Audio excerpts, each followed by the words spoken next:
What's up, Piper?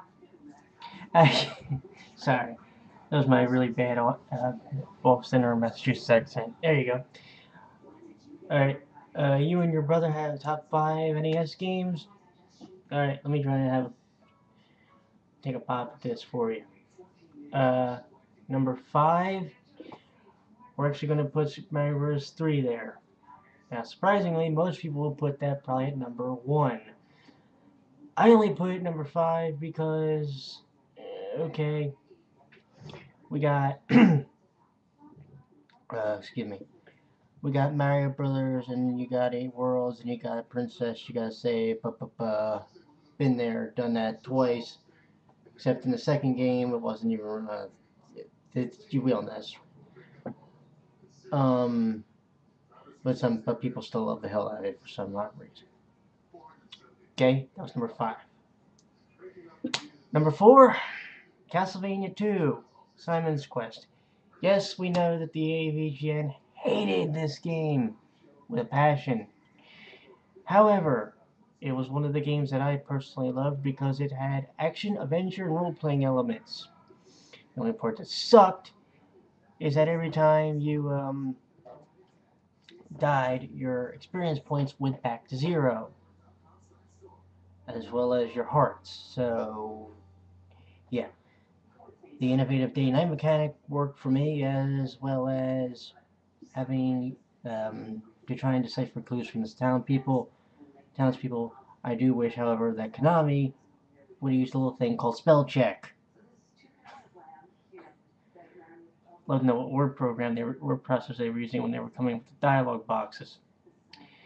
Anywho, number 3. Here's one for you. A Stynex for the NES. Okay, there's some people that hated this game. They'll say 920.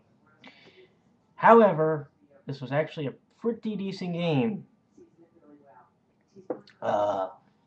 It was your typical side-scroller hack and slash, but the story was kind of neat, even though that the attire of one of the characters, a pixie, looked like it was something out of, oh, I don't know, early 80s fashion. Alrighty.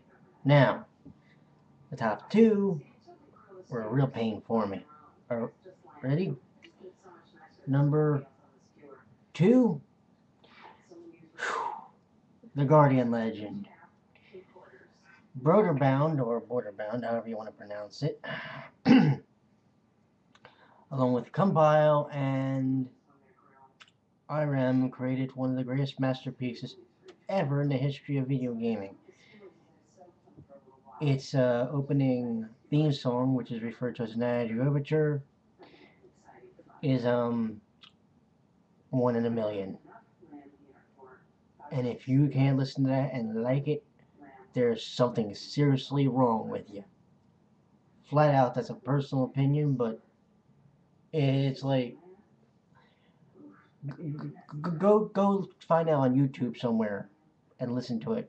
I guarantee you like it. So that was number 2. What's number 1? Was being considered the greatest 2D RPG of all time. And that was actually a quote from GamePro.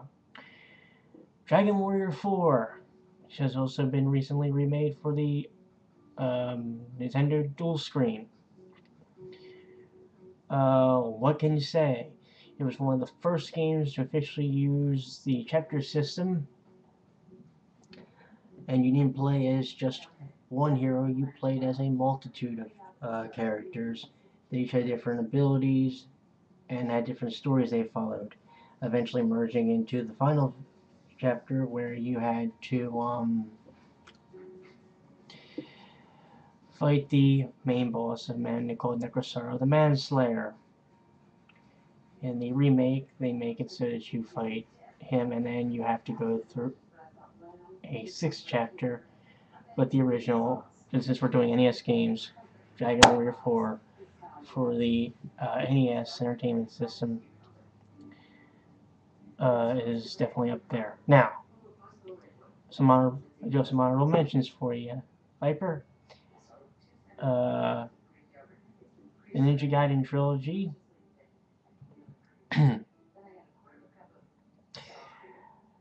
I'm going to put the second Teenage Mutant Ninja Turtles game in there, as well as a game called Ultima Extudious, which was a pain in the ass, let me tell you.